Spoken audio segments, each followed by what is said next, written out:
I gotta figure that out. For some reason, audio doesn't work on that screen. I have to figure that out. That's weird. Good morning, good morning, good morning. What figure that out. For some reason, audio doesn't work on that screen. I was checking myself.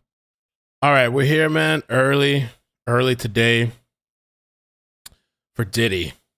In the name of Diddy. So we're gonna go over the lawsuit. I don't think we have to cover like the whole thing.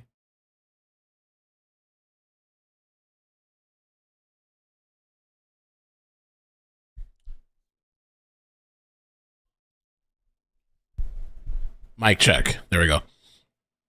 Boom. You need coffee? I had a good workout today. I don't like that this screen's not working.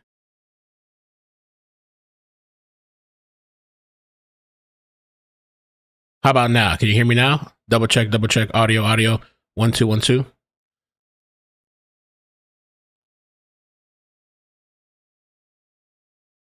How about now? Can you hear me now? There we go. Double Figured it out. check, audio. Amazing. Thank you guys for being my test subjects. I figured out the problem. All right, perfect. I sent out an email today too. If you're not on Discord or for whatever reason, I have a mailing list and I sent out all the links for today that we're going to be doing.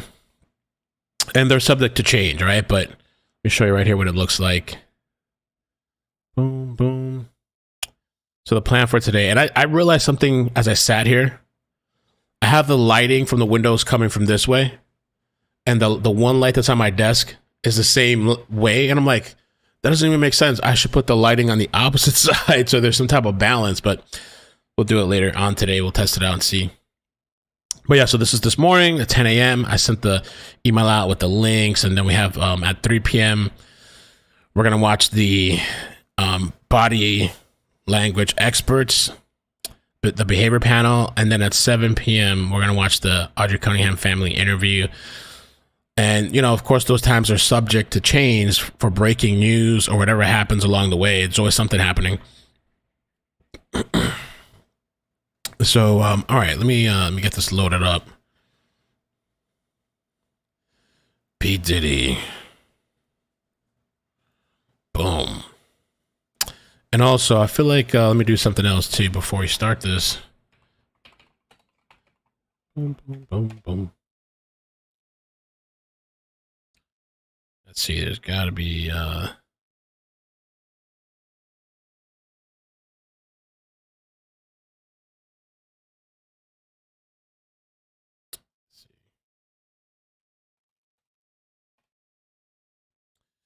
Diddy lawsuit. He's facing new sexual assault charges, but also he's being implicated in a shooting, apparently. Producer alleges a new complaint that Sean Diddy Combs was involved in shooting at the recording studio. I think they alleged also that, like, there's some type of cover-up going on. I thought even with the police, supposedly. And this whole lawsuit thing started happening, I think it was after the first one, Cassandra, his ex, where she made all kinds of claims on there of abuse. Not only that, I think there was a claim that Diddy bombed, I think it was Kid Cudi's car. And supposedly Kid Cudi says it was true, though Diddy denied it. And the reason allegedly he did that was because he was like jealous or something. He wanted him to stay away from Cassandra. Here it is. Let me put this on screen. Kid Cudi car explosion after he found out that they had a brief relationship. So allegedly this dude went and blew up the shit. And I don't know, Kid Cudi said it's true. And she claimed that there was all kinds of like abuse and that he would make her hook up with other people and he would watch and all kinds of weird stuff. So that was kind of that situation. Now, of course, you know, trigger warning. We're going to work our way through it. We'll see how much we get through this. You were watching it, Perry? Cool. Yeah, we're going to watch it later.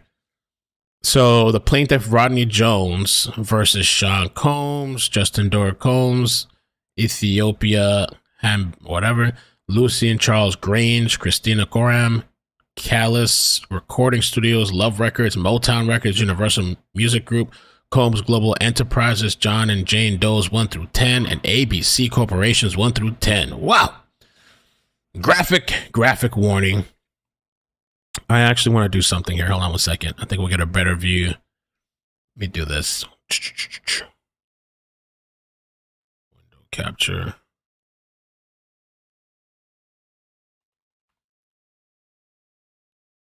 Let's do this.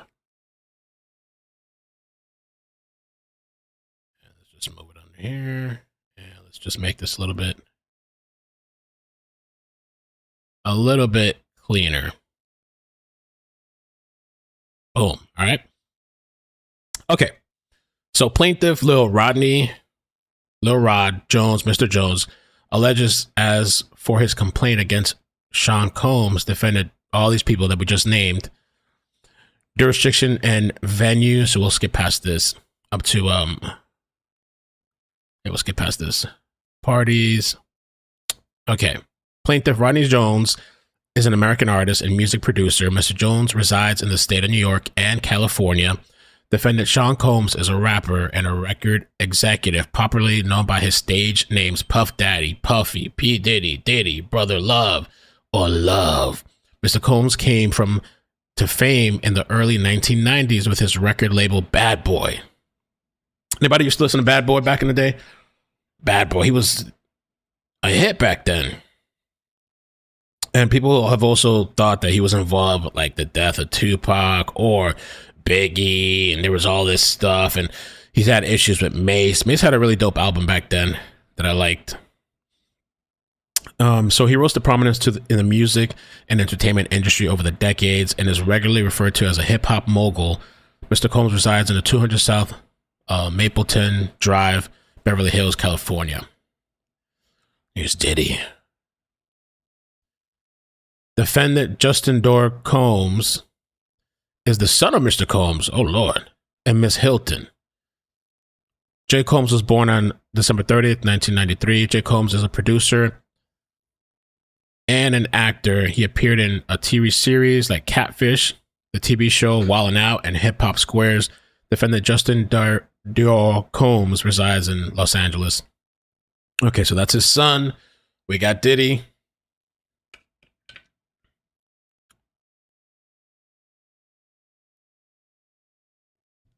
Harlem Shake. Okay. Defendant Lucien Charles Grange is the CEO of Defendant Universal Music Group. Defendant Lucien Charles Grange resides at this address in California. Ooh, there he is right there. Defendant Ethiopia is the former CEO of Defendant Motown Records, the parent company of Defendant Love Records. Defendant Ethiopia resides at this address, okay, California, so that's Ethiopia. Defendant Christina Coram is the chief of staff to Sean Diddy Combs, Global Enterprises, another person in California. I've been to Wilshire Boulevard, California. So that's Christina Coram, chief of staff to Sean Diddy Combs. Defendant Chalice Recording Studios is a popular recording studio located in California as well. That looked like some type of Illuminati shit. Ooh, Chalice. Defendant Motown Records is a record label with principal place of business located at California again. Ethiopia was the chairman or man and CEO of Universal Music Records Group, Motown Records. Defendant Music Group is a record label with principal place located in Cali. Okay. Defendant Love Records is a record label with this address.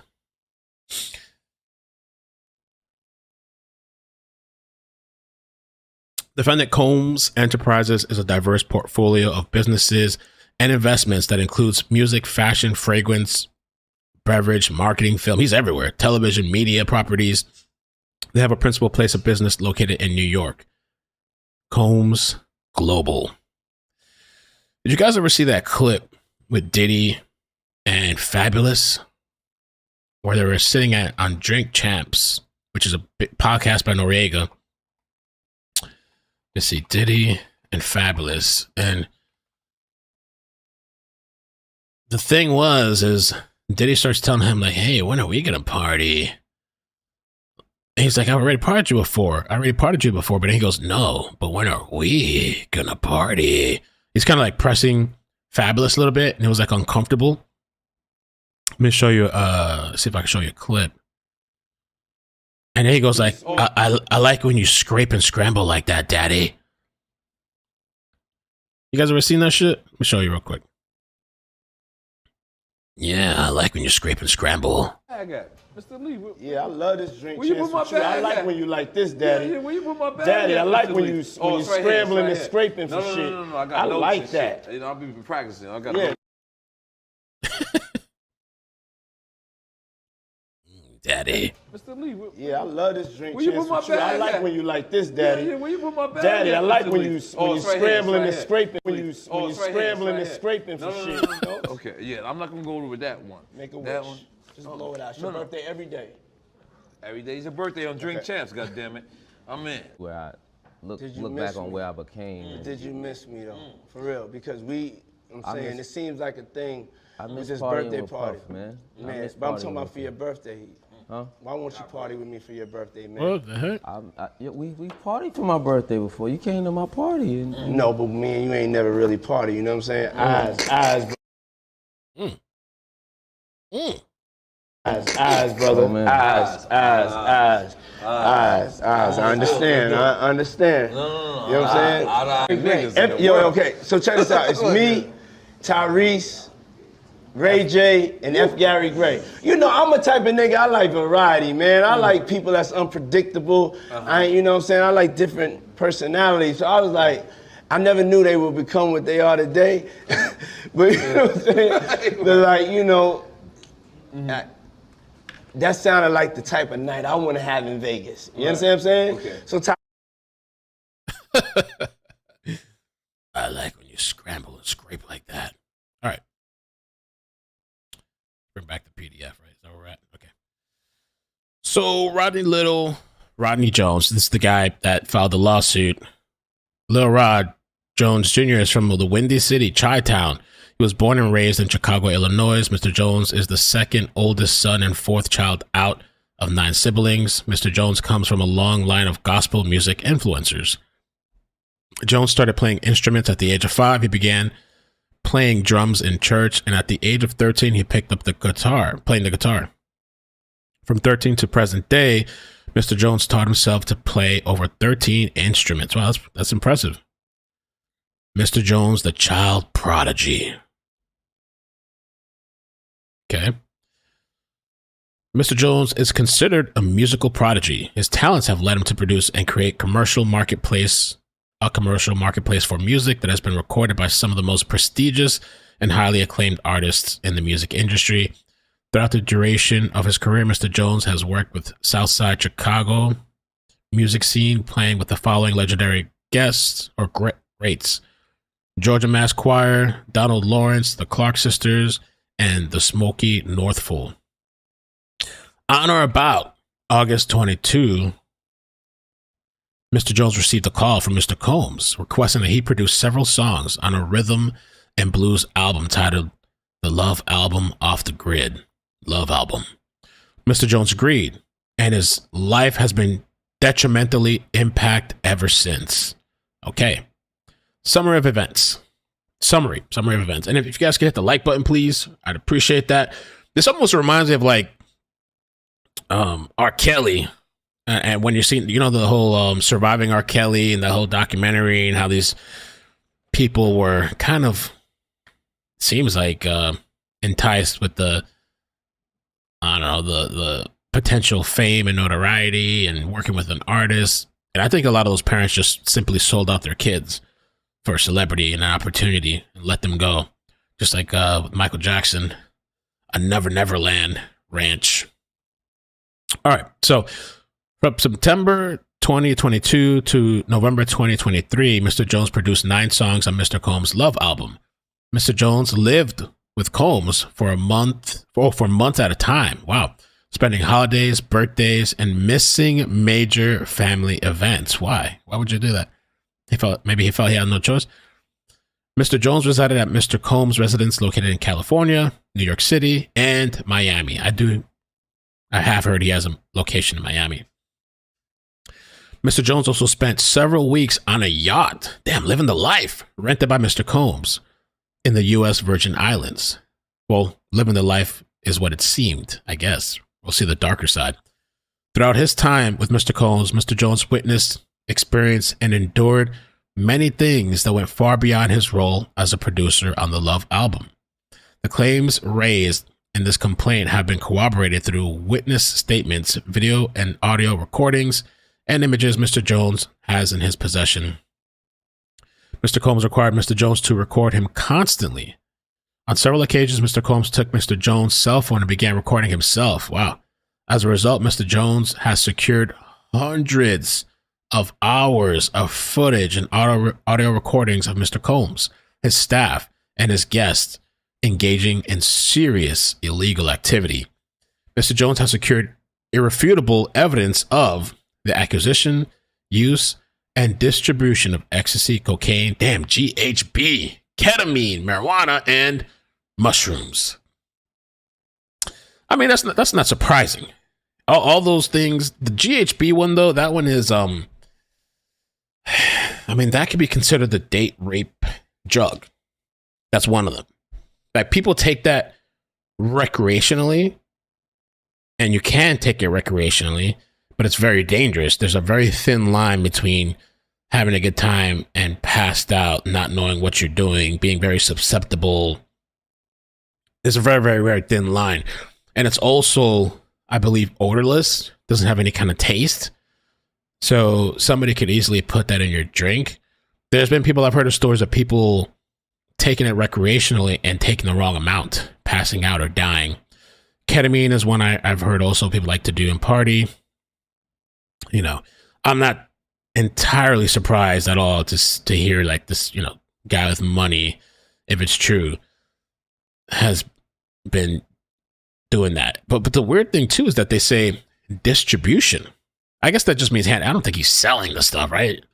Because the acquisition is to like actually acquire it, I guess to buy it, to use it. But then it says distribution. Does that just mean handing it out to people? The displaying and distribution of unregistered illegal firearms. Wow. You guys ever seen too? I'm going to sidestep every now and then to give myself a little breather and break. I'm going to pace myself. But you ever seen that clip with Diddy and Bieber? Diddy and Bieber.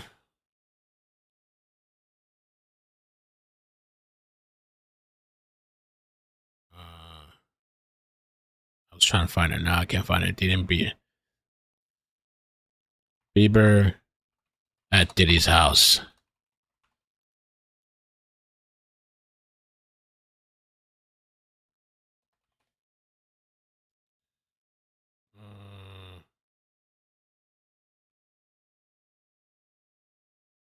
Can't find it for some reason. I guess I'll try to find it later. But it was just really, really odd. He was underage. And I guess his parents let him or sent them there. Is this it? Here it is. I don't have legal guardianship of him, but for the next 48 hours, he's with me. So, yeah, and we gonna. What do you mean? Oh. Please don't try to get me copyright claim. I don't know if people got to do this silly shit. But yeah, he was talking about he's spending the next 48 hours, I think, at Diddy's house, and we're gonna have a good time. I mean, it could be nothing, but given the context of everything, and I thought he had guardianship of Usher. I'm not sure. Mr. Combs provided laced alcoholic beverages to minors and sex workers at his homes in California. Again, just to reiterate, this is all allegations. I don't know what happened. I'm just reading the reading the lawsuit. So laced. I wonder laced with what? The GHB? Well, actually, GHB and alcohol is very, very dangerous. Very dangerous. You should not do that. You can die. So I don't know what it would be laced with. So this was happening allegedly here in the California homes, New York, U.S. Virgin Islands, and Florida. Mr. Combs, Chief of Staff Christina Coram, instructing her staff to retrieve drugs so she can provide it to Mr. Combs for his consumption. Damn, it's like that. Christina Combs drugging and sexually assaulting a woman. Mr. Combs detailing how he planned to leverage his relationship with Bishop T.D. Jakes to soften the impact on his public image of Cassie Ventura's lawsuit. Young Miami's cousin and or assistant sexually assaulting Mr. Jones, which on the members live, we read a tiny snippet of that and we read that portion. Actor Cuba Gooding Jr. sexually harassing and assaulting Mr. Jones. Cuba Gooding? That's why they say no to the party when they ask you to go party in Hollywood. Just say no. What's his name? Williams. Cat Williams said that. Rapper 3 squared 3. I don't know. Oh, they didn't put his name. Ooh. On Mr. Combs' yacht, consorting with underage girls and sex workers. R&B singer Redacted in Mr. Combs' Los Angeles home, consorting with underage girls and sex workers. Bro, I didn't know it went that deep. What? Oh, Lord. By the way, oh, no, actually, never mind. I was going to say I was dual streaming, but I'm not. Facebook's not working. If the connection drops at some point during the stream, don't leave. I'll reconnect it. So just don't leave if it happens. Chalice Recording Studio shooting. On or about September 12, 2022, Mr. Combs held a writers and producers camp at Chalice Recording Studio in California, Los Angeles. Present at this camp were Combs, his son Justin Combs, and Justin's friend named G. Mr. G is a 30-year-old tall African-American male. In addition to these individuals, other musicians were present at the camp. This writer has spoken to several musicians who attended the camp. One evening during this camp, Mr. Combs, J. Combs, and G were in a heated conversation. That conversation was moved out of the studio and into the restroom adjacent to where Mr. Jones was sitting. Mr. Jones was approximately 2 feet away from the bathroom when gunshots rang out. Mr. Jones recalls hearing multiple gunshots.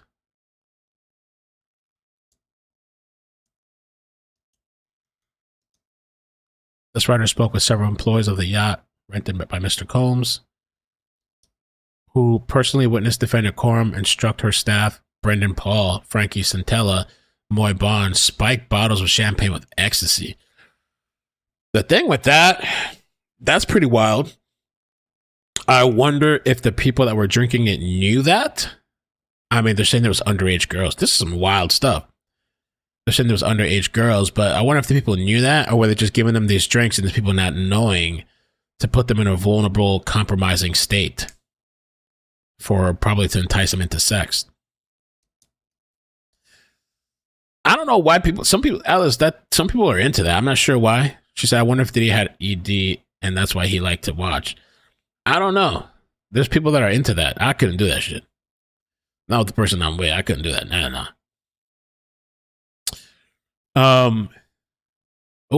Number 3. He is a Philadelphia rapper who dated Nicki Minaj. Now, this was a big thing because the biggest couple, I don't know, that dated Nicki Minaj, that was, from my thoughts, was Meek Mill. And that was a huge thing. It started a whole big brawl online. Meek Mill, all of a sudden, he started tweeting about causes. Well, no, actually, he's done causes before. But there's a lot of jokes and things going on about Meek Mill because of this. Articles. People are kind of joking and stuff.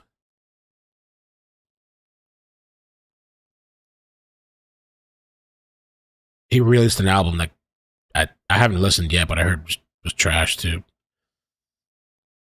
Meek Mill vehemently denies being gay after Diddy lawsuit. So, you know, this is a lawsuit claims, right? We don't know this for fact, but Meek ain't happy. He's like, what? No, he is a Philadelphia rapper, and this is listen to this. Can we listen to this? I want to listen to this. That was DJ Academics going in. Him, Meek Mill and DJ Academics have been beefing for a while. DJ Academics is this I'd say legendary YouTuber, started from the bottom, kind of paved the way for a lot of people in his genre. And I like to watch him too from time to time. That's a long ass ad. In the lawsuit's footnote addressing a redacted name, it describes the identity of a person as Philadelphia rapper. It did not say Meek Mill name. Wait. Oh, hold up. Never mind. Wait, what the fuck? I forgot. Look, Mr. Combs informed Mr. Jones that he had engaged in sexual intercourse with rapper 5. That's redacted. Look, 5. He's a Philadelphia rapper who dated Nicki Minaj.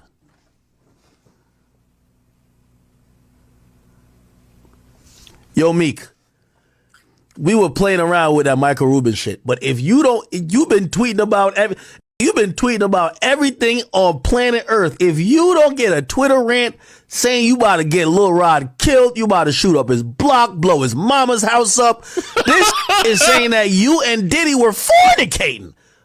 Oh my God. Mr. Jones that he had engaged. So we're going to get to that. Lord almighty. So this whole lawsuit has been very, very messy. So the 3-part here, let me see where he's referencing it. 3. Rapper 3 on Mr. Combs' yacht consorting with, oh my God, but it's not just, the allegations here is that rapper, which people believe is Meek Mill, we don't know, but people can put 1 + 1, it seems like it equals 2, I don't know, but we don't know. On Mr. Combs' yacht consorting with underage girls and sex workers. Wow. Okay. All right, let's keep it moving. So the gunshots rang out. Oh, okay, hold on. Wait, the R&B singer, though, he is a Grammy Award-winning R&B singer who had trouble with law enforcement after assaulting a Bajan billionaire. Who's that? Anybody know in the chat? I wonder who they're referencing. I'll look in the chat. Mr. Jones immediately went into a state of shock and feared that he would be shot next. Mr. Jones genuinely believed that he would be shot through the door due to how close he was. After the shooting ended, a crowd gathered around the restroom. When the door finally opened, Mr. Combs and J. Combs exited. G was lying on the restroom floor in the fetal position, holding his stomach and bleeding out of his leg/hip area. Bro, it's some mafia shit. Wow.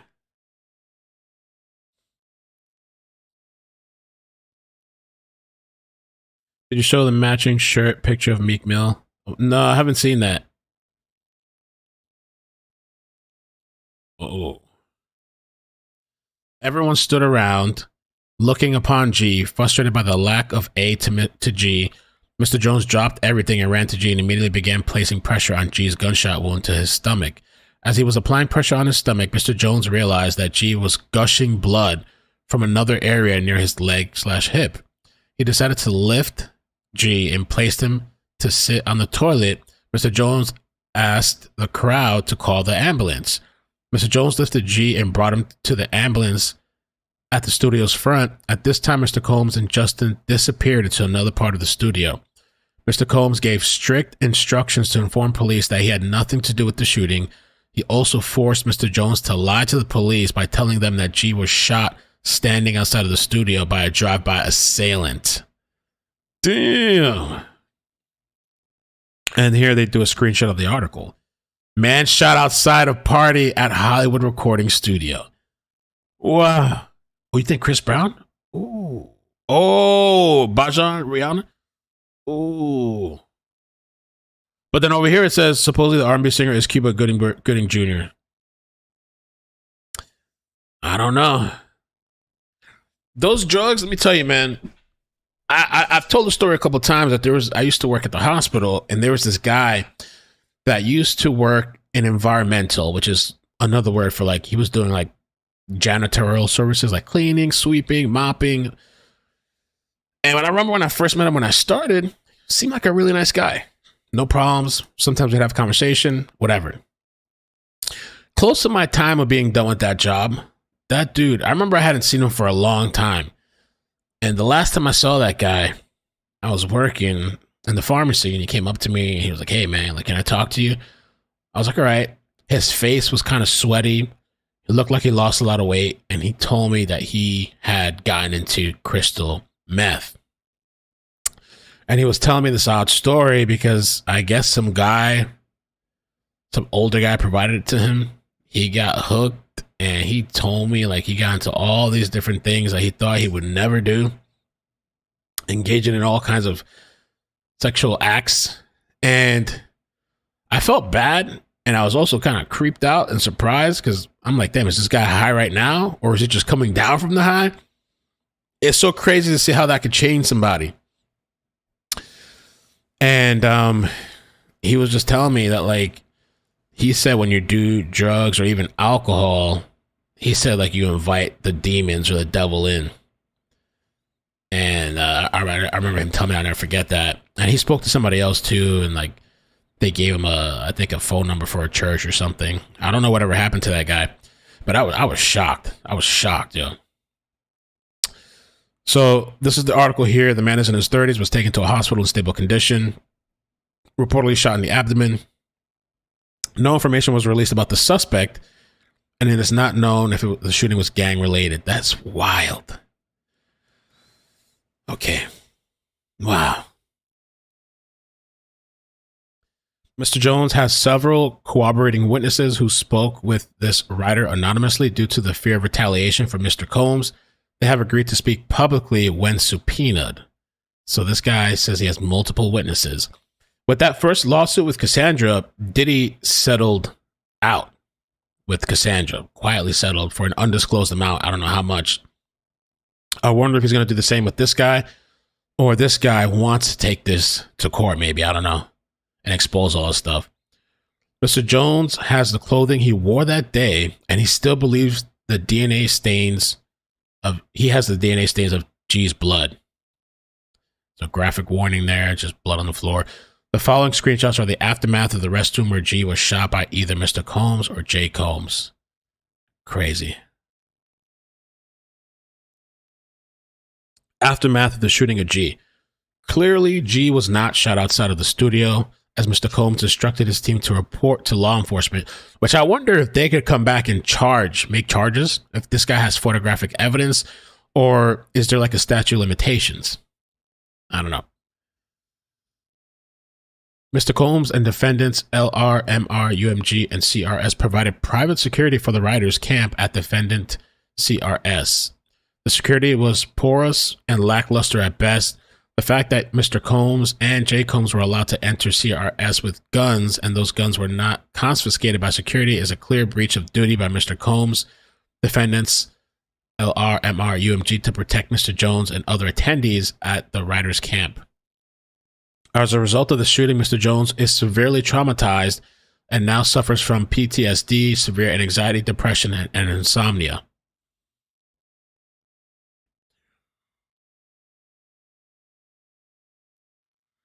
Nicole says, I've tried sending you stuff before, but I can't for some reason from social media. I mean, it depends. I have a lot of different social media. I mean, there's Twitter, but if you message me on Twitter for the first time, it shows up in a different box that I don't check often. Instagram is the same way. It'll pop up in a different box. You can try emailing me or Discord. So here we go. Mr. Jones was sexually harassed and assaulted by Mr. Combs. Throughout his time living with Mr. Combs, Mr. Jones was the victim of constant, unsolicited, and unauthorized groping and touching of his anus by Mr. Combs. These events took place in LA, New York, Florida, and the United States Virgin Islands.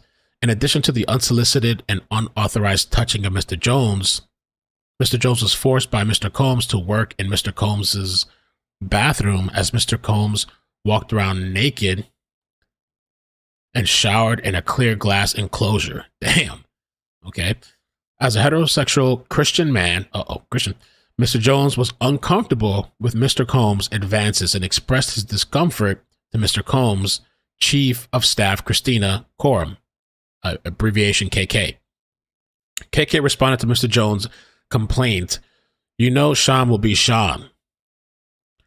KK also attempted to downplay Mr. Combs' groping of Mr. Jones' anus and genitals as friendly horseplay, stating that those acts were Mr. Combs' way of showing he likes you, like a dog or something that licks you. Except, allegedly, this guy gropes your anus and genitals. I've always thought it was kind of weird too. Guys, I've seen guys that like, you know, they do like that nut check thing. Like they touch each other, like they hit each other in the nuts, and you're like, got you. I remember one time they tried to do that to me at Memorial. I grabbed the guy's hand, yo, and I was serious as fuck. I was like, I don't play like that. That's weird, and especially in a work environment. But these were like grown men. You guys can go chuck each other's nuts. I don't want to be touched like that. But some guys horseplay like that. Oh, I got you. Oh man, I'm gonna get you back. Oh yeah. Oh, that hurt. Yeah, do it again. Do it again. Weirdo shit. Weirdo shit. I literally remember that at Memorial when I worked there. I was like, nah. I just don't think that's cool. Like, don't touch me like that. I don't know. Neck hugs. All right. So that's his way of liking you. Okay. Despite these assurances and several occasions when Mr. Combs began to undress, and the guys that I'm talking about, they're married and have girlfriends. That's just two of them that I'm thinking of. I was like, I just don't play like that. I think it's weird as hell. I feel like you're trying to do something or like test something out, or I don't know. That's just weird as hell to me. All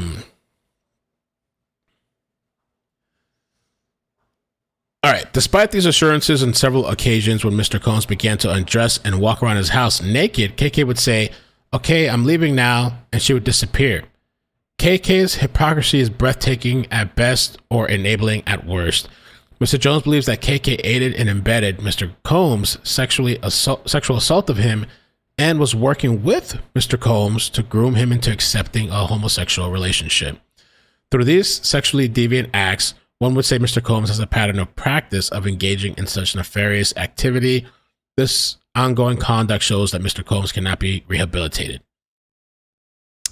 I mean, this guy can do whatever, Combs can do whatever he wants when he's partying or whatever, but it's these allegations of drugging people, allegedly, you know, and he's claiming underage girls and stuff.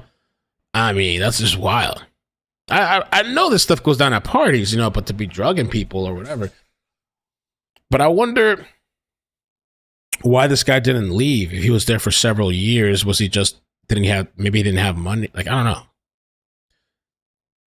Mr. Combs attempted to groom Mr. Jones into engaging in gay sex. Mr. Combs was aware that Mr. Jones looked up to and idolized music producer Stephen Aaron Jordan, Stevie J. Stevie J is an American DJ, record producer, and television personality. Stevie J was part of the Bad Boy Records production team, the Hitmen. Damn, that's what it's called, Hitmen? In 1997, Stevie J won a Grammy Award for his work with Puff Daddy's debut album. Throughout the 1990s, Stevie J produced for several artists, including Mariah Carey, Tevin Campbell, the Notorious B.I.G., 112. I forgot about 112.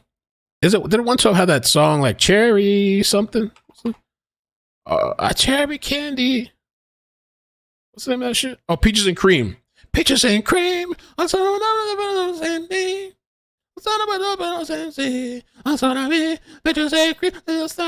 remember that shit?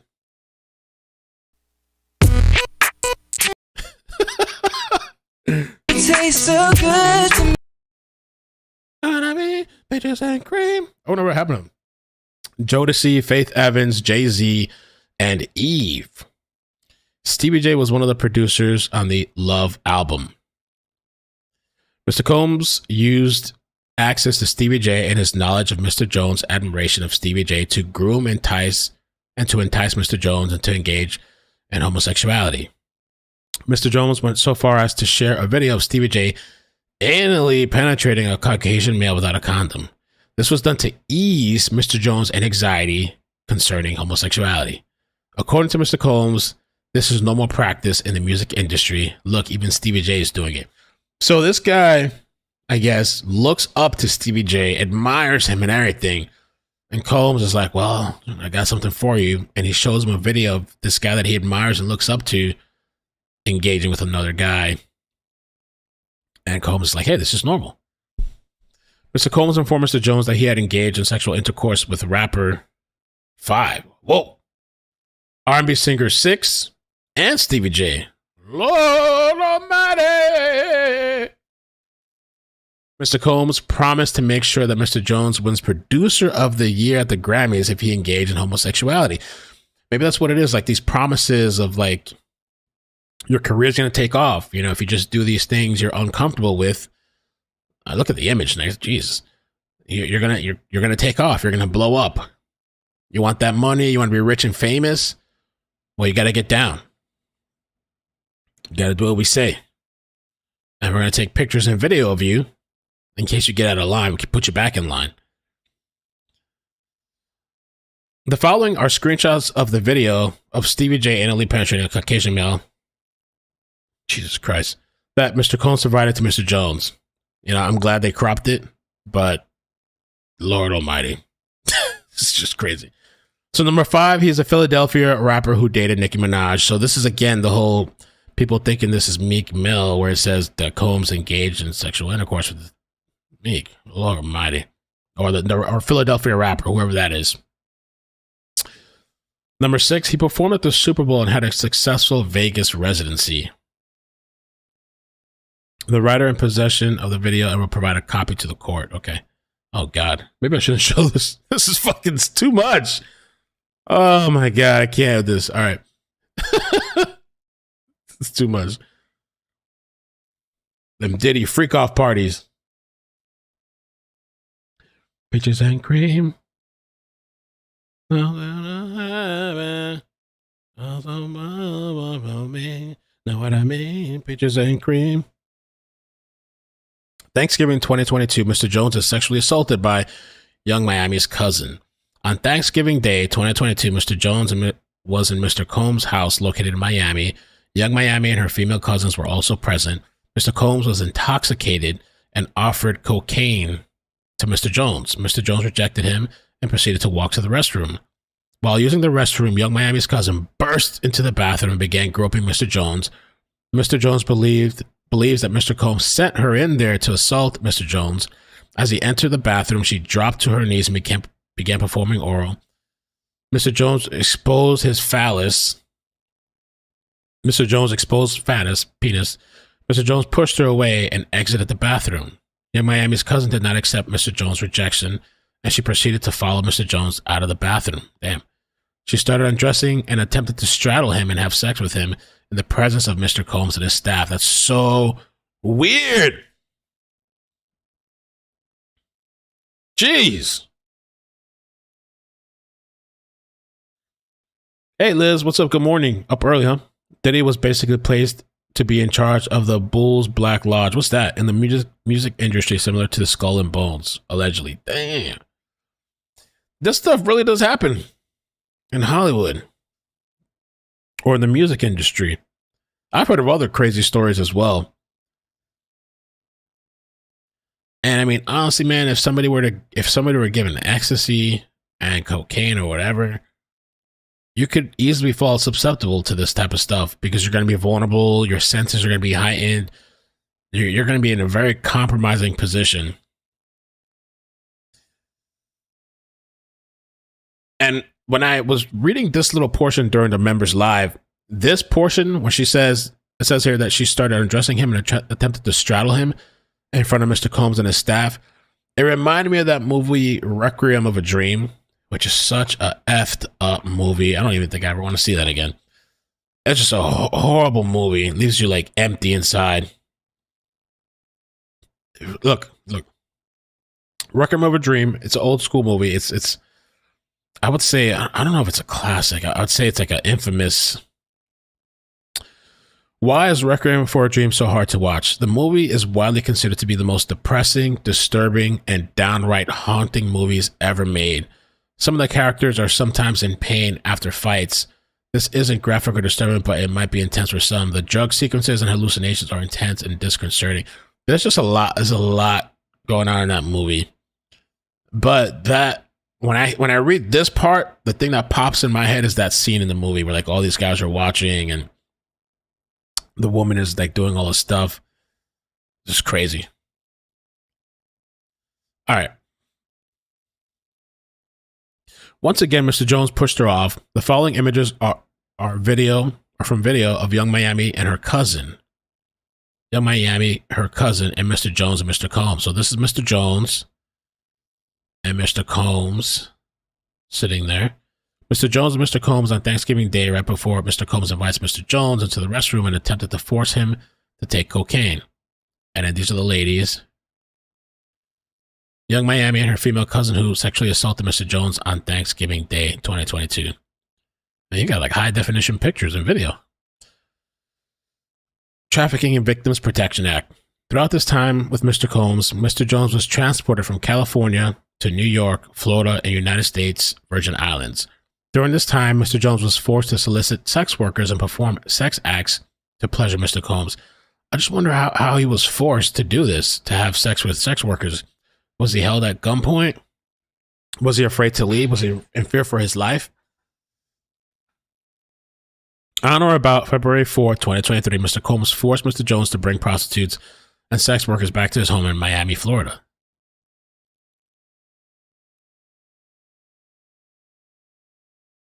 The sex workers that Mr. Combs forced Mr. Jones to bring back to his home.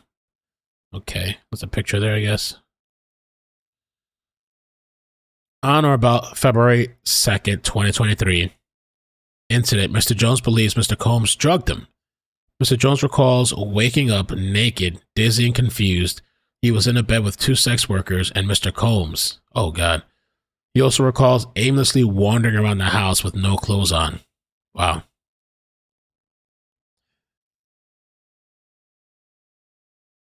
I don't even know what that is, but sex workers in bed in Mr. Jones' bed the morning after being drugged. Okay, so I guess he's in bed with sex workers.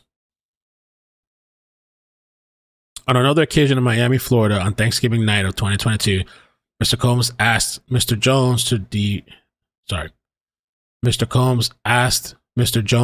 DeForester Taylor to enter the studio bathroom. Oh boy. He asked them for a $100 bill because he wanted them to do cocaine with him. Mr. Jones was scared, but luckily he didn't have a $100 bill, which I don't understand why a $100 bill. You can use any dollar bill, right? Why 100? So Mr. Combs waited a little later to do coke with Young Miami. Later that evening, he required Mr. Jones to solicit sex workers from Booby Trap on the river located at this address in Miami. Mr. Jones did so, and Mr. Combs forced him to engage in unsolicited sex acts with these workers. Pause for a little bit, see what you guys are saying. Here's Booby Trap. Sounds like a good Friday night.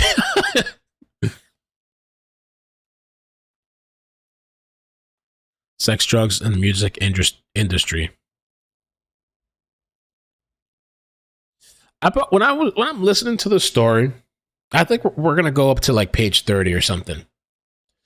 And then if we decide to like we want to keep going, we go next time. We'll do another part. I mean, we're on page 18 already. We're not doing bad, actually.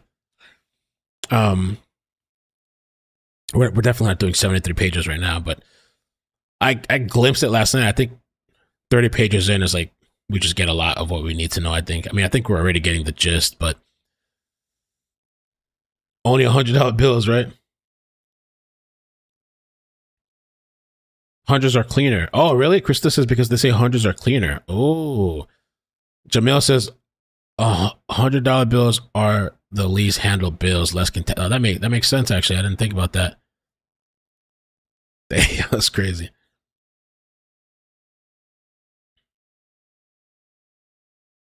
Oh, yo, Megan Clark.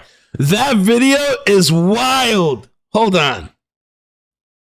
I don't know. Let me see if I can find it. That shit was so disturbing. I saw that, I don't know, like a week ago or something. Let me see. Justin Bieber on his knees. Fuck.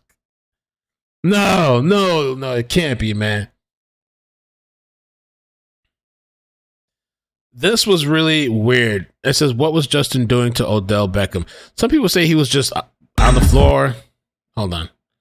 Oh, God.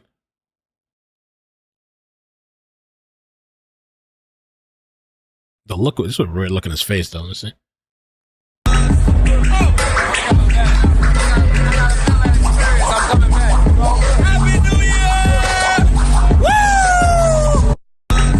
I don't know. He could have just been. Maybe he's short. He just turned around. Hold up, Beckham. It looked like he came from down under. I don't know. That shit was really weird, but I don't know. Oh, Lord.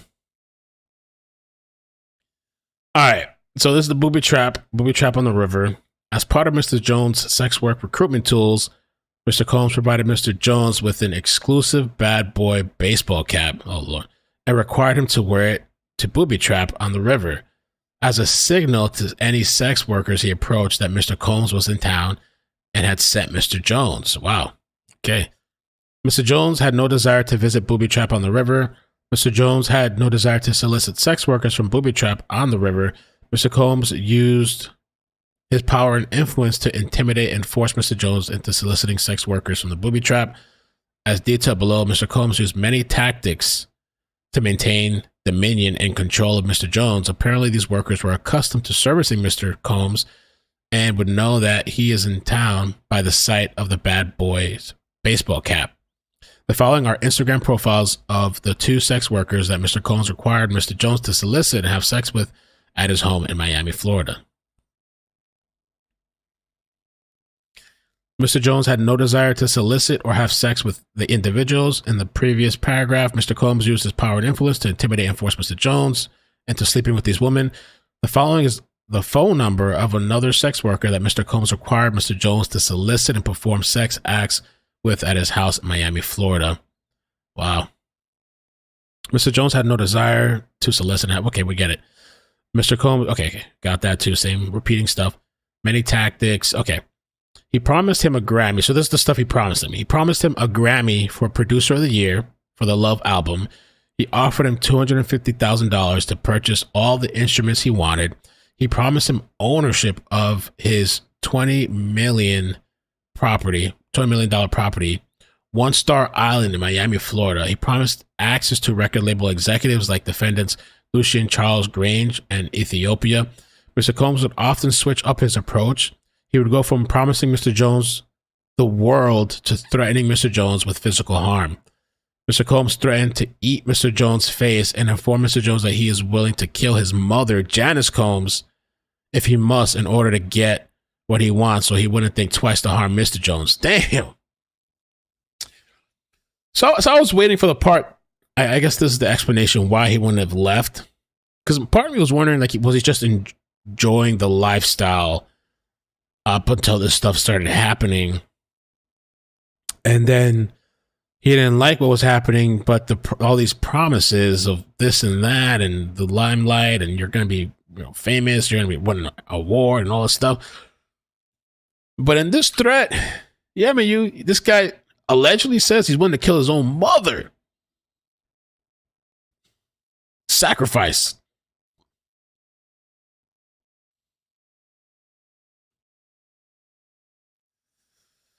Okay, so Mr. Combs and Jay Combs solicits drugs and engages in illicit sex acts with minors and sex work. Bro, this is like, wow. Minors, that's egregious, man. Like, that's like big, like, you got to do something about this. You're either going to settle or you're going to fight back in court. On or about July 2nd, 2023 in California, Mr. Combs had a listening party at his home. Present at this party was R&B artist, number 9, Jay Combs, sex workers, and some underage girls. The event began at 7 p.m. Mr. Combs requested female sex workers and required Mr. Jones to solicit them. An hour later, several sex workers appeared. In addition to sex workers, there were at least 5 women in the crowd that were under the age of 16. Mr. Combs forced all the women to drink laced De Leon liquor. Upon information and belief, Mr. Combs laced the liquor with ecstasy. Mr. Combs did not check the identification of any of the underage girls. The presence of these underage girls or women made Mr. Jones very uncomfortable. He attempted to leave and Mr. Combs forced him to stay. Mr. Combs went so far as to take Mr. Jones' car keys to prevent him from leaving. After being forced to drink laced De Leon shots, Mr. Jones began feeling lightheaded and recalls passing out and waking up at 4 a.m. the following morning, naked with a sex worker sleeping next to him. Screenshots of the video from that night are embedded below. Let me just be careful. I skimmed this last night, but yeah, this is fine actually. Let me just see. Okay. Yeah, okay. I just want to make sure it's like blurred out, censored. I skimmed it, but you never know. Just be safe. Okay. All right, so these are the screenshots, and it's the Grammy Award winner R&B singer who had trouble with law enforcement after assaulting. I wonder if people are saying, I don't know if they mean that guy, Chris guy, or are they talking about the other guy, Cuba Gooding Jr.? But Cuba Gooding Jr. is just an actor, right? He doesn't do music. The biggest thing that I can think of is Rihanna a billionaire? She might be. I don't know.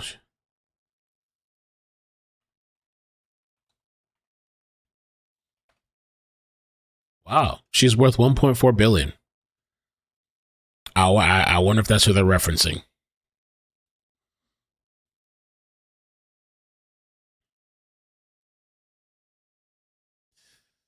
So here's screenshots and pictures. He's claiming it's an underage female. They redacted and blacked it out. Justin Combs with underage female. Oh, Lord. I mean, I'm sure he has more. This is just what they included on this document. Mr. Combs attempts to pass off Mr. Jones to Cuba Gooding Jr. Mr. Jones believes that Mr. Combs was grooming him to pass him off to his friends. This fear became reality when Mr. Combs introduced Mr. Jones to Cuba Gooding Jr. while they were on Mr. Combs' yacht. Look at this. He's right there. There's a picture. During the introduction, Mr. Combs suggested that Cuba get to know Mr. Jones better, then left him alone in a makeshift studio on the yacht. Oh my God. This shit really does happen, huh? Ugh.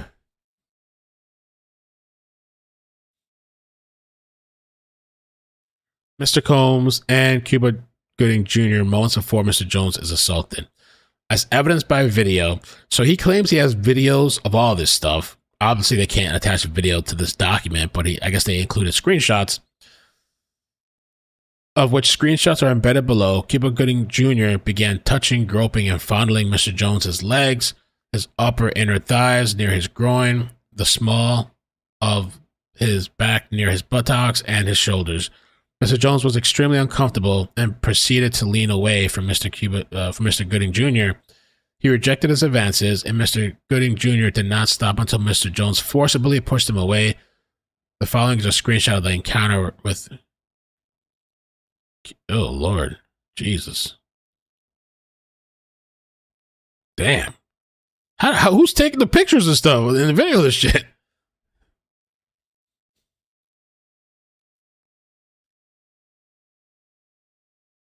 Bro.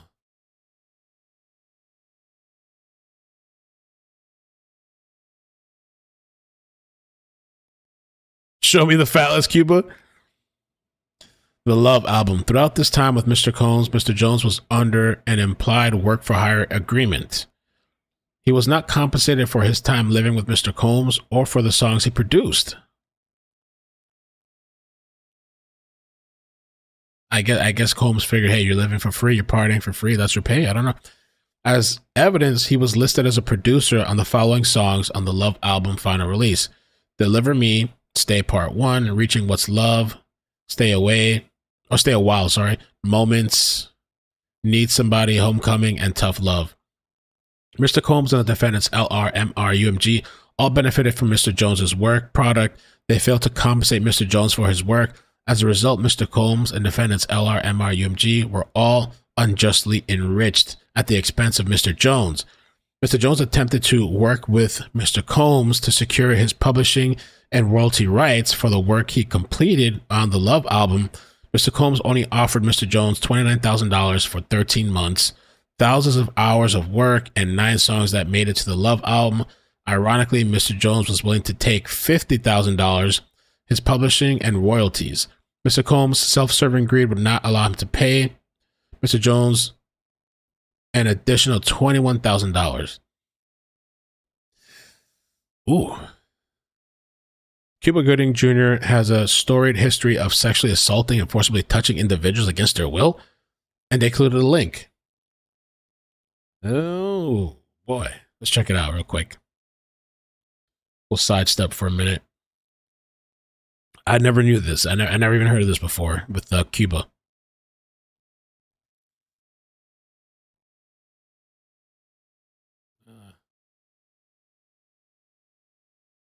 Cuba Gooding Jr. sued for sexual assault, battery, and 2 new lawsuits by former accusers. I never knew he was accused of that before. Admitted that he did kiss a waitress at a New York City nightclub back in 2018. He also heard from 3 of the victims, people who say they were victimized by him, in cases, 2 of which were not ultimately brought as part of the plea agreement. A prosecutor read a statement from the waitress that he kissed, and then one woman appeared by a video and another addressed the court directly. Those victims were upset with what they say is a 2-tiered system of justice, rewarding a celebrity and giving him what they said was a slap on the wrist, whereas other people who are not celebrities would be brought to trial and would face jail time for these charges. Cuba Gooding Jr. was initially arrested in the summer of 2019. It's been a 3+ year process. He was accused initially of forcibly touching, groping, kissing 3 women. Prosecutors ultimately decided to drop 2 of those cases and went ahead with a plea deal involving just 1 woman. That was struck in April. Part of the plea agreement was that Cuba Gooding Jr. had to stay out of trouble, and he had to attend what they called alcohol and behavioral management, behavioral therapy. So he's been seeing a therapist. According to prosecutors, he's been fully compliant, and the therapist. It's weird that they have 2 audio playing at the same time. It's hard to listen. But Gave positive reviews, and Cuba Gooding Jr. according to I had no idea. They even had press conferences. I had no idea all this stuff happened with Cuba. That he was all this stuff was wow. Sued by Jasmine Abbey, Kelsey Harbert for sexual assault. Wow. I had no idea. I just remember him for the good movies. I had no idea.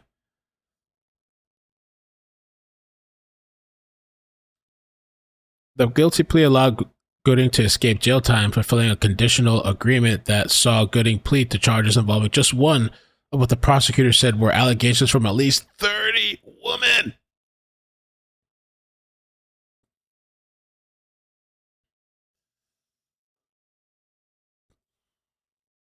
June 2023, Gooding settled a sexual assault lawsuit with a woman who alleged he raped her.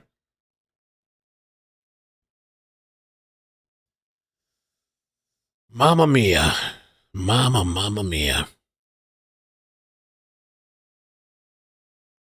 I had no idea about Cuba. Okay. All right, so we got that article.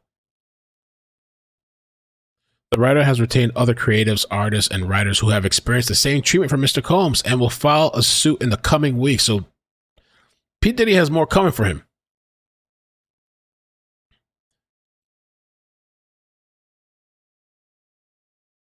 Is that true, Annie? Okay. All right, next part. Jesus Christ. I don't know. Let me see. What's going on here? Okay, just make sure. After publicly requesting, I skipped it. Mr. Combs' deceptive business practices became so bad that Mr. Jones was left with no choice than to make a public plea on social media for Mr. Combs to pay him for his work. After publicly requesting that Mr. Combs do the right thing and pay him fairly, Mr. Jones received an onslaught of threatening messages from Stevie J and Love Records A&R DeForester Taylor. You playing? I'm in the studio. You 100% liar and weirdo. Good luck. Number still same. Run into Ninja. Come to talk to me in public on public podcast and forum. Mr. Combs used his power and influence to threaten and intimidate Mr. Jones. According to Mr. Jones, Mr. Combs is very forceful and demanding. Mr. Combs does not take no for an answer and would often threaten to inflict bodily harm on Mr. Jones if Mr. Jones did not comply with his demands. As deal to the above, Mr. Combs threatened to eat Mr. Jones' face. I didn't see that there. I guess earlier. On another occasion, while standing in Mr. Combs' bedroom, Mr. Jones was forced to watch Mr. Combs as Mr. Combs displayed his guns and bragged about getting away with shooting people. Mr. Combs shared that he was responsible for the shooting in the nightclub in New York City with rapper Shine. Oh, I remember Shine. I forgot that song that he had was really good back then. Diddy's former bodyguard accuses the rapper of snitching on Shine over 1999 shooting. Whoa.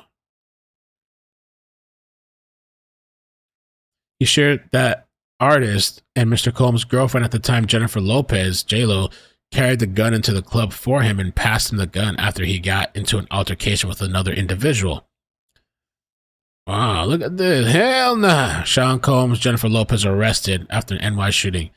Yeah, she ride or die, huh? The shooting in Chalice Recording Studios confirmed Mr. Combs' statements. These statements reinforced Mr. Jones' fear of Mr. Combs and strengthened Mr. Combs' dominion and control of Mr. Jones. Okay, so this is making the case of why he was afraid to leave. Mr. Jones was terrified of Mr. Combs. He felt like he could not tell him no. Mr. Combs constantly made it clear that he has immense power in the music industry and with law enforcement. Mr. Combs made it clear that his head of security, Fahim Muhammad, had the power to make people and problems disappear. Oh, damn. Got his picture and everything. Mr. Combs instructs his staff to always contact Mr. Muhammad if they are ever pulled over by the police in Miami or California. So he got it like that? He got it like that? I actually ate right before I came on stream, so I should be good for about an hour, I think. Can't take the Bronx out of J-Lo. All right, so he's instructed, if you got a problem, you contact this guy. If you got a problem with police. Upon information and belief, Mr. Muhammad spoke with the LAPD after G was shot at CRS. The LAPD was in CRS and witnessed the blood in the restroom, and they went with the bogus claim that the shooting of G occurred outside of the studio. So he's saying that they have pull like that with the LAPD. The LAPD even walked into the bathroom and saw the blood on the floor and still said, well, this shooting occurred outside in some type of drive-by thing, and there's no suspect. Allegedly. This was all thanks to Mr. Muhammad's connections with law enforcement. Mr. Jones had no reason to disbelieve Mr. Combs, as he had seen firsthand through the shooting of G and the subsequent silence of the LAPD and the media that Mr. Combs indeed had the power to harm him. The LAPD spent hours in CRS after the shooting of G, yet there were no arrests. Mr. Jones witnessed the LAPD in the arrest room pictured above, yet no arrests were made. The morning after the shooting, Mr. Jones and several others arrived at CRS, and G's blood was still on the floor of the restroom, and Mr. Combs hired a cleaning crew to clean it up. Wow.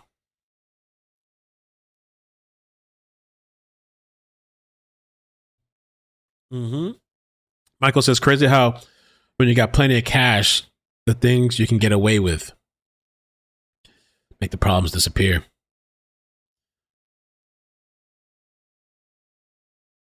Defendants: Ethiopia, Lucian, Motown Records, Love Records, Universal Music Group, aided, abetted, and profited off of the Sean Combs RICO enterprise. Mr. Jones recalls seeing defendant Grange visiting Mr. Combs in Mr. Combs' home in Miami, Florida, and Los Angeles.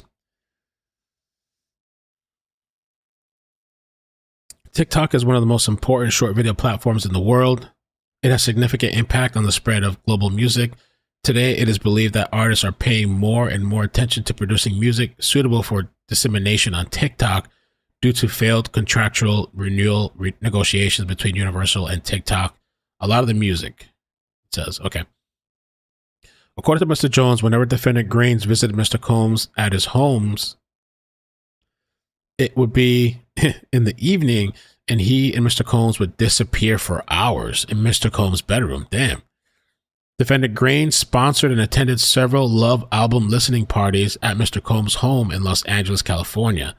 The parties were sponsored by defendants MR, LR, and UMG. As evidence above, these parties had sex workers and underage girls present. During these parties, defendant Grange knew or should have known that Mr. Combs was drugging the attendees through laced bottles of DeLone tequila and Ciroc vodka. By the way, Ciroc, I don't think Diddy has a thing with them anymore. He had me see. Diddy and Ciroc. Did they part ways? Isn't that created too? Allegedly, if he was doing this, like, I'm going to drug you with my own brand of vodka and shit. Or he had some deal or something. Yeah, resolve legal dispute. Completely cut ties. Combs have no ongoing business relationship with either respective Ciroc or De Leon. Oh, the tequila was his. They had some type of business too with the tequila.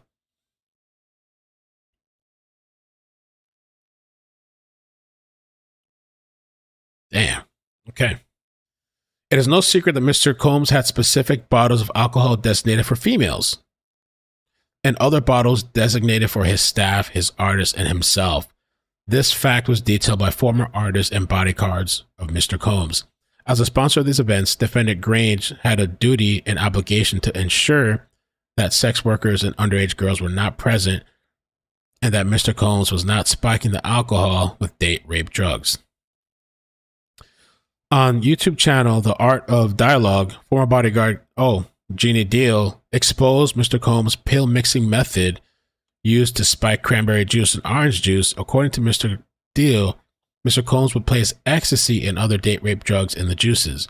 On the YouTube, The Art of Dialogue, former artist Mark Curry exposed Mr. Combs spiking bottles of Moet champagne in the VIP section of nightclubs. Mr. Combs would have a set of Moet champagne bottles for his artists and a set for a woman. Wow. Let me see if I see a little clip of that.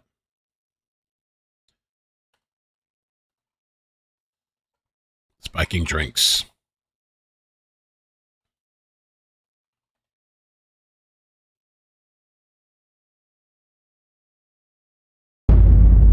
You know, you was around Puffy, you was on Bad Boy.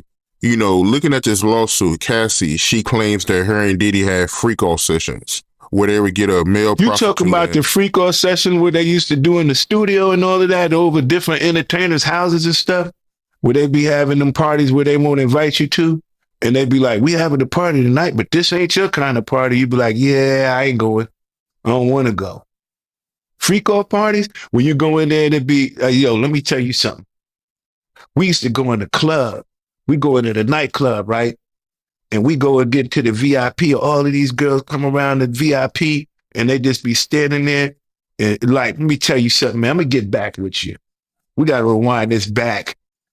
We used to go when we go to the club, we used to have these bottles, right? And on this bottle, they be regular Moet bottles. On them bottles right there, they've been to have something to make the girls be real slippery and all of this kind of stuff. So when you get up, they be like, don't touch them bottles right there and only drink them bottles right there. So we already knew what the drill was. You just don't mess with them bottles, right? Then all of the girls is in the club after a while. They all running, opening up their mouth like little birds. He's running around just popping pills in their mouth. Pop, pill. And then that was the party. But all of the females that was in it, that's what they wanted. That was what party. It was part of the hip hop culture. We ain't see nothing wrong with it until Bill Cosby got in trouble. He did one too many. Man, look. Let me tell you something. I don't mean to cut you. This funny. I used to, we used to be on the road. You'd be like, let me go to my Puff room, see what they doing. And you knock on Puff door, he'd be. Right now, that person talking, that's Mark Curry, the guy we're just talking about in this lawsuit. This is a former artist, Mark Curry. Sitting there, damn near butt naked. You ever just had a grown-ass man answer his hotel door butt naked and they'd be like, come on in? You be like, I'll come back. Bro. You ever close your eyes, you be like, I guess you're not presentable. And then walk away, because see, what happens is, if they be like, come on in, and then you come on in, they be like, this man just came into my room, I'm sitting there butt-ass naked, I told him to come on in, and he came on in. You be like, so what's going on for the day? Acting like you don't notice he there naked. You be like, bro, put some clothes on. What are you doing? I don't want to see you naked. Grown man stuff. Yo, that's kind of disrespectful. So when you get, that's called the test off. How you make sure you breaking in. Yo, call the artist up here to the room, tell him I'm going to have a meeting by my tub. He be in there by the tub and stuff, soaking and stuff. Butt ass naked. You be like, how the hell am I supposed to have a meeting with a nigga butt naked in the tub? Nah, man, I'll come back, man. Let me know when you presentable. Wow. Wow.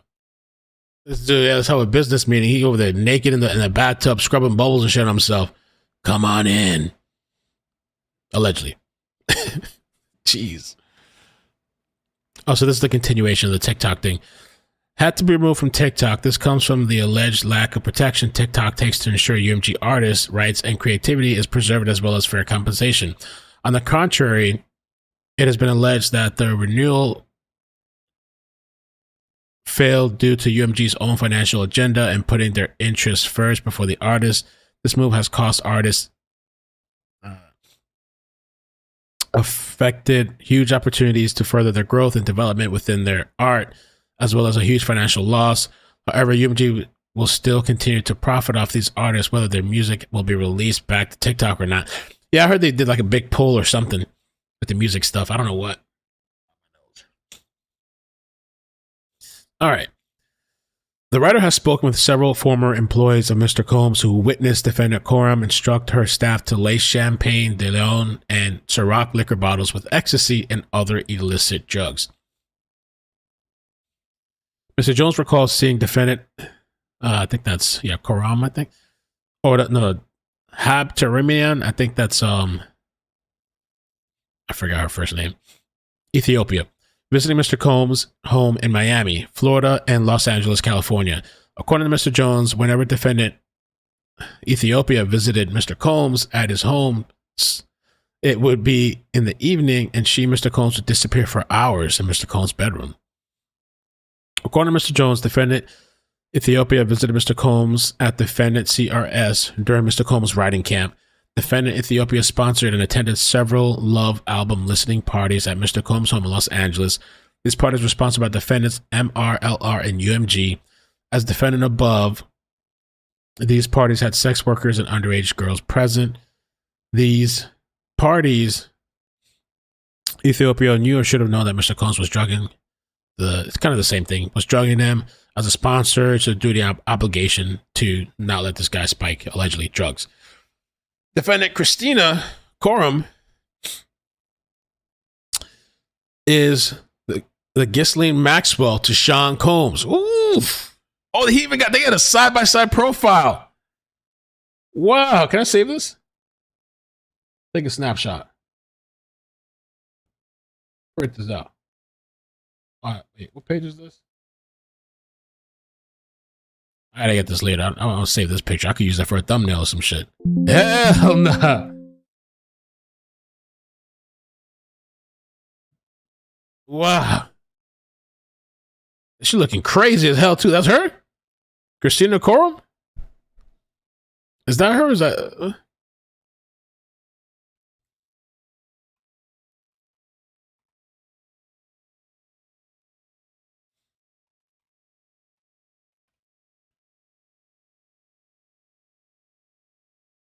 Oh, yeah, it looks just crazy in that picture. Wow. According to Mr. Jones, during the 13 months he lived and traveled with Mr. Combs, he witnessed Mr. Combs display and distribute guns from his bedroom closet in Miami, Florida, and Los Angeles to questionable individuals dressed in all black. Men in black. According to Mr. Jones, during the 13 months he lived and traveled with Mr. Combs, he witnessed defendant Coram openly order her assistants to keep Mr. Combs high off gummies and pills. Defendant Coram required all employees from the butler, the chief, to the housekeepers to walk around with a pouch or a fanny pack filled with cocaine, GHB, ecstasy, marijuana, gummies, 100 to 250 milligrams each, and Tuki. I never heard of that. A pink drug that is a combination of ecstasy and cocaine. Wow. Tuki. Or Tusi. It was important that defendant Coram to have Mr. Combs' drug of choice immediately ready when he asks for it. Defendant Coram ordered sex workers and prostitutes for Mr. Combs. Defendant Coram ordered and distributed ecstasy, cocaine, GHB, ketamine, marijuana, and mushrooms to Mr. Combs and his celebrity guests who were present on his rented yacht in the homes in LA, NYC, and Miami. On multiple occasions, defendant Coram forced Mr. Jones to carry Mr. Combs' drug pouch against his will. As the chief of staff, defendant Coram was instrumental in organizing and executing the RICO enterprise. Defendant Coram had the following individuals execute the following tasks for the RICO enterprise. Stevie J recruits sex workers and attends and participates in freak-offs. People joke about this freak-off thing a couple of times. Diddy's freak-off party. Justin Combs, which is his son, solicits prostitutes, underage girls, and sex workers would engage in freak-offs. Brendan Paul works as Mr. Combs' mule. He acquires and distributes Mr. Combs' drugs and guns. Damn, he's dropping names. He got better protect himself. We have a recording of this and we'll provide it to the court. So he said he got a video. We have a video of Mr. Combs, Stevie J, and Plaintiff Jones at a strip club. Mr. Combs is recording the video while coaching and training Plaintiff Jones how to recruit sex workers. Damn, he's training them. Brendan Paul, Mr. Combs. Frankie Santella works alongside Brendan. While Brendan acquires and distributes Mr. Combs' drugs and guns, Frankie carries the money and pays for the guns and drugs. So I wonder if he has to take the fall if he gets busted. Moybon hires sex workers, attends, and participates in freak-offs. Damn. Moybon, Thanksgiving 2022, when Mr. Combs offered Mr. Jones cocaine. Mr. Combs funded and used his affiliation with local gangs and gang leaders who would frequent his homes in LA and Miami to secure the drugs and guns he obtained and distributed out of his homes in LA and Miami. Defendants executed their RICO enterprise with threats of violence, threatening to eat plaintiff's face, displaying and distributing guns, bragging about having law enforcement under control, bragging about murdering people, and bragging about bribing witnesses and jurors in the criminal case concerning in the 1999 NYC shooting with Shine. Defendants executed their RICO enterprise with threats of isolation from the music and entertainment industry, parading powerful music industry executives such as defendants Lucien, Ethiopia, as his parties filled with sex workers, minors, and illegal drugs such as ecstasy, cocaine, GHB, marijuana, mushrooms, and threats of non-payment for work completed, fake promises of cash payouts, producer of the Year Grammy Awards, and guaranteed access to future projects, and a $20 million home on the Star Island in Miami. Mr. Combs is allowed to wreak havoc. While living and traveling with Mr. Combs, Mr. Jones discovered that Mr. Combs has hidden cameras in every room of his homes. Get out of line when we got picture and video of you.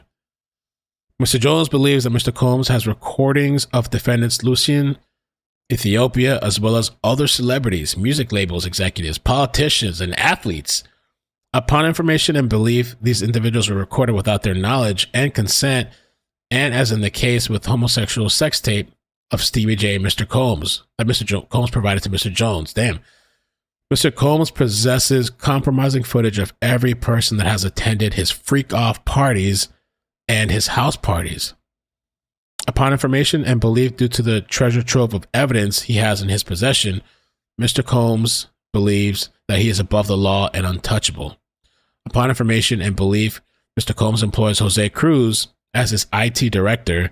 The writer has spoken to several former employees of Mr. Combs who confirm that Jose Cruz is the gatekeeper to all of Mr. Combs' recordings. Upon information and belief, Jose Cruz intentionally hides behind the camera and from social media and the internet due to all of the incriminating acts he was required to record for Mr. Combs. He even got the phone number and contact here. Damn. Okay. This is where I think we're good, but we can stop here. But I'll probably just handpick. I'll go through here and handpick. They're saying he's liable for everything. They're just like the clauses and stuff. I mean, all this stuff already. Okay. The RICO enterprise.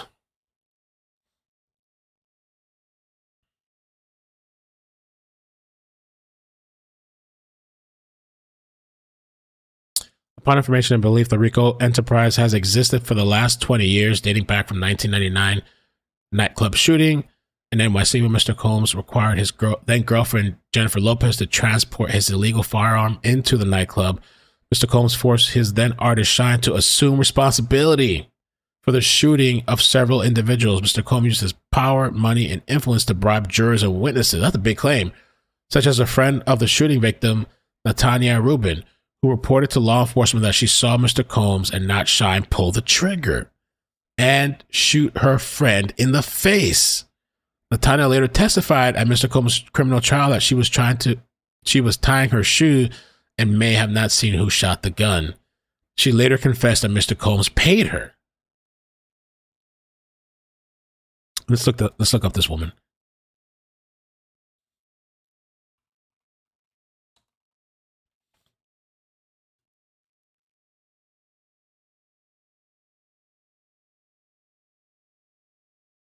One.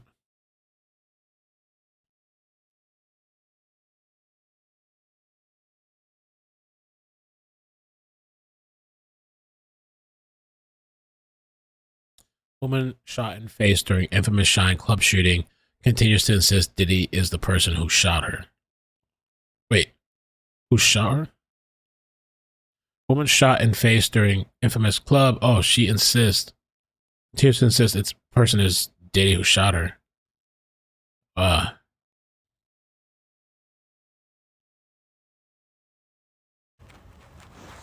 Hey, how you doing? So, here today about this latest lawsuit with the P. Diddy, Puff Daddy, Puffy, Sean Puffy Combs, whatever you want to call him, lawsuit that has come out involving the producer Little Rod. So basically his last two major lawsuits, the one with Cassie, she made mention that Puffy made her carry his guns into nightclubs and wherever they went. And he threatened her to make her feel like she had to do so. And while there were lots of things of importance, that stood out to me. And I'm going to tell you why. In this lawsuit with the producer Little Rod, they were both SA'd by him and threatened and physically harmed. But in this lawsuit, he appears to be a very young producer to me. But he said something very specific. As a means of threatening him, Puffy said, that's why I shot up the club in New York back in 1999 and let Shine take the fall for it. Let me tell you why that's of utmost importance to me. Because I am the woman who he shot in the face. In that December 27th, 1999, Club New York shooting. I have told everyone ad nauseum since then, even the surgeon who did the surgery to take the bullet. I got shot in my face with a 9mm hollow point bullet called a cop killer. I literally have told everyone and never changed what I said. I watched him. I got pow-powed in the face. I watched him fire the gun. Wow. I've said it all this time. Even the surgeon who did my surgery to take out part of the bullet fragments that was aspirating into my lungs and try to remove as many bullet fragments as possible testified in the criminal trial that while they were putting me under, I was screaming, Puffy, pew pew me in the face. He testified in the criminal trial. It is in the record. They all knew he did it. Everybody knew he did it. But he paid off the club bouncer named Sharice and all these other people and the club owners with their video to hide the video. That's his MO. I told everybody that. This man almost took my life, has traumatized my life, has caused undue harm, irreparable damage to my life, lied his behind off. I've had all these youngins on the internet harassing me, swearing that I'm making it up that he did it. And look what he did to Little Rod. He threatened him. Oh, you don't think I bust my gun? I shot up the club in Club New York and let Shine take the fall for it. I shot them people. Well. It only took 24 whole years for it to come out. You see this tattoo? This commemorates me getting shot. It took 24 years for him to come out and say it. I've been saying it all along, but y'all pick and choose who y'all want to believe. Oh, baby, you ain't seen nothing yet. Not only did he pew me in the face, he also set off a course of harassment against me for the past 24 years. When I tell you the things I went through, there was a time in 2017 and 2018 where I got 7 flats on my BMW. 7, the same tire, in a 2-year span. 7 on the same tire, and they were all new. Every time it happened, I had to get a new tire. I have the pictures to prove it. Harassing me. You want to know why? Because prior to Cassie, I was the only person to be victimized by him and then to successfully sue him and get paid. And he had to pay me out of his pocket. He has never gotten over that. Oh, baby. You see this RICO charge that's about to come? This conspiring.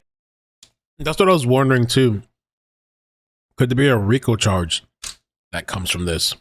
You know? Are they even going to investigate any further? I don't know.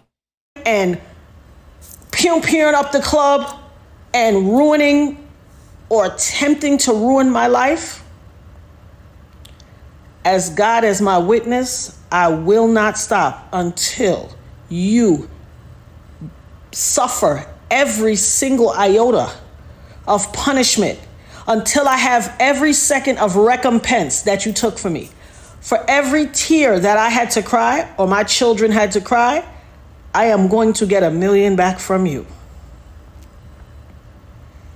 I will not stop until you pay the price for what you did to my life. And for all you people out there on the internet and in cyberspace and in the far reaches of my life or the perimeters or wherever who always like, oh, she just saying that to get some. Hell, what you got to say now? What you got to say now?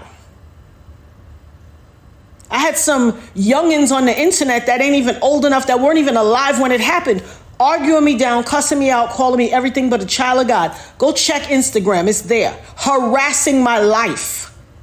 Harassing me. Oh, you lying, he ain't do that to you. You just want clout. You just chasing clout. What is that to chase clout about? How is that clout chase worthy? It doesn't even make sense. Well, I guess it would make sense in this new generation, but you better believe I will have my say. I will have my say. Hashtag having my say. Hashtag the dopest nerd ever. Hashtag Eb Talks. Y'all ain't seen or heard nothing yet. Wow. Mamma mia. Welcome, Bob Bridge. Thank you for the 1111 super chat. So thank you for bringing us stories. Even if they get the monetizer, appreciate it, Mel. Big love to the mods, chat, and fam. Thank you. Yeah, I think this one's more than likely going to get demonetized, but all right. Let me see what else. We can just skim the rest of this. The next stream we're doing is at 3 p.m. Eastern. We're going to watch Behavior Panel. Should be fun. Interesting.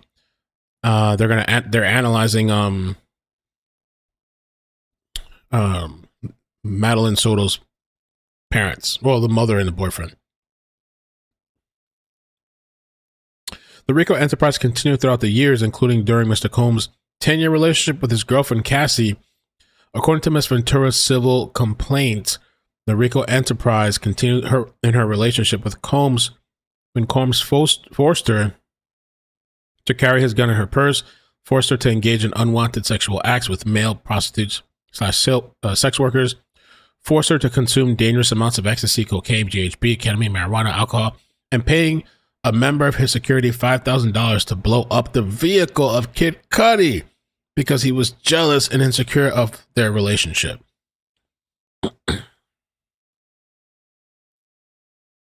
So it is a freaking mess. And we read this: as part of the scheme, defendants required the artists and creatives, musicians, and producers to visit strip clubs and wear exclusive, authentic Bad Boy merchandise and use the name and reputation of Mr. Combs to solicit sex workers. Insane. Thank you, Walkabout Bridge. So I'll keep following this because I want to see if Diddy replies to this in lawsuit manner or if he just settles. That's what I want to know. The other thing too is the former artist believes that Mark Curry believes that Diddy allegedly paid Shine $1 million to do a 10-year prison sentence in that 1999 shooting.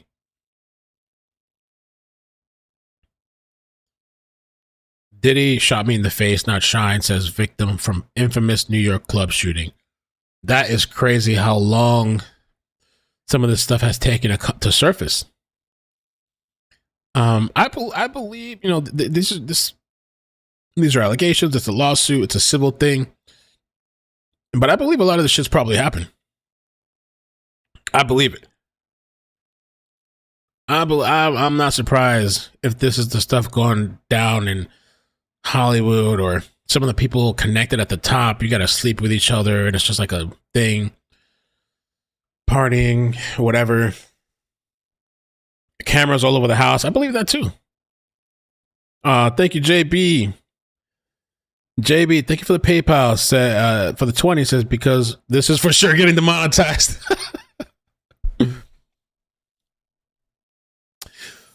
Wild, man. I don't know.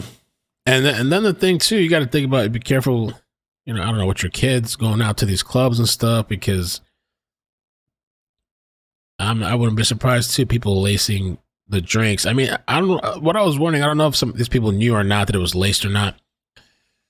That party scene, people are taking drugs everywhere, probably from random people. But then the problem is unsolicited, like unconsenting. Assault and sexual harassment. Okay.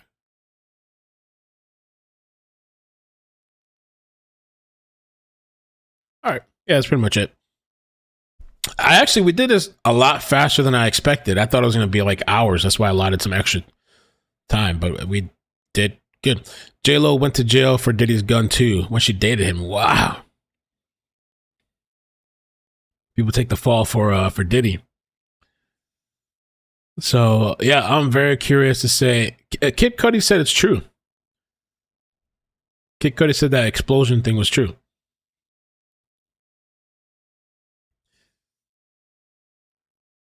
I wonder if Diddy's going to respond. I know he has a certain amount of time. He's going to have to pay out, man. Oof, I wonder how much money he has. Combs has already strongly denied all the allegations. In a statement in December, this is for the previous stuff. I did not do any of the hurtful things being alleged. I will fight for my name, my family, and truth.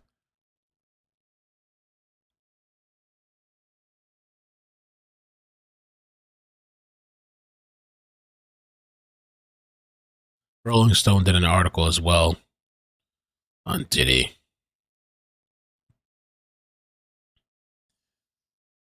Meek Mill. It's not one's job but the courts to decide the validity of Jones's claims, but what's going on in the court of public opinion is disgusting. So Rolling Stone is defending Diddy. The assertions against Diddy are revolting, I thought they were over here like, okay, revolting, disturbing, disappointing, but to some, they're entertaining. A portion of the lawsuit, Jones claims that Combs told him he had sex with the musicians Meek Mill and Usher. Oh, is that the musician they were talking about, the R&B person? The clues in the document's footnotes essentially reveal their identities. Jones' laundry list of accusations, which are serious as it gets, have been trivialized by gossip bloggers seeking headlines and childish homophobic reactions by onlookers. Meek wasn't accused of any misconduct and was an ancillary footnote by the lawsuit, but somehow Jones's secondhand claims about Meek have become headline takeaway. All right. Oh, even academics got mentioned. So no talk about the alleged victims or anything. They're coming out and stepping in front of Diddy. Rolling Stone.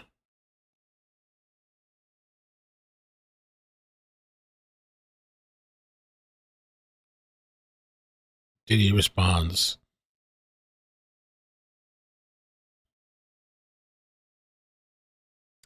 I don't know. We'll see what happens. I'll keep an eye. See what the future brings. That Meek and Diddy shirt, the matching shirts. Hold on, I saw it. Meek and Diddy.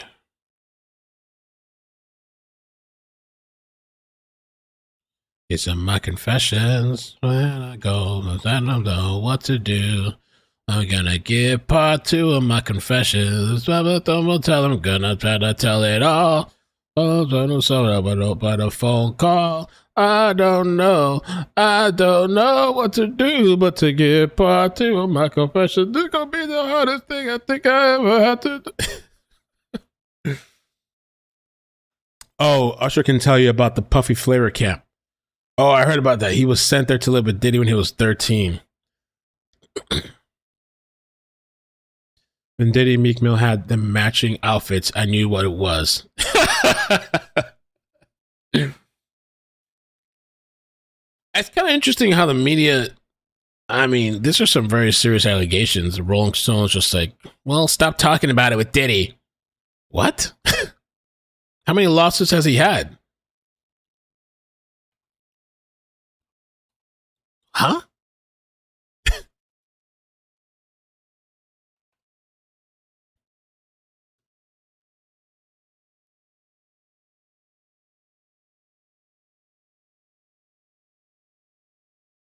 There's another article actually talking about it more.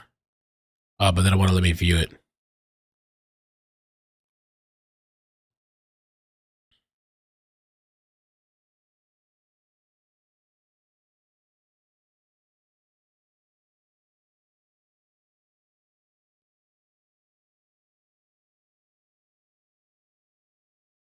The brackets and jackets, I don't think I can play it here, but I want to listen to it. I'm going to listen to it. It's like a almost 20-minute video. I'm going to listen to it after.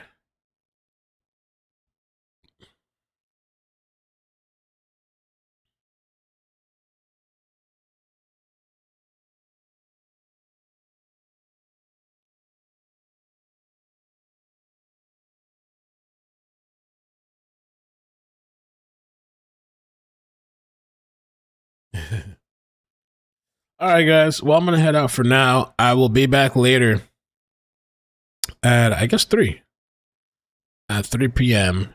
And we're going to do the behavior panel. And then later, we're going to do the Audrey Cunningham family interview. And if there's anything breaking that happens, of course, we'll jump on. I don't want to use up, even though we're doing 3 lives, I don't want to use up all the notifications. I think I might be. But I want to leave some things open in case we get a chase, standoff. I don't know. It's Friday. All right. So thank you guys so much. Make sure you check out the mailing list. We got the mailing list. Ashley says, are you going to cover the Corey Bigsby case at all? I mean, I've covered it in the past. There's currently a trial going on. I might go over some updates. I mean, I don't, it's not, the trial is not being live streamed. So, I mean, I'm not sure what to do about that, but I might. I mean, I covered it before if I have time. Because I'm like sometimes booking 2 to 3 live streams a day. So at some point, I might give a little update. There's some clips and stuff we could talk about. We could do a live stream about it, I guess.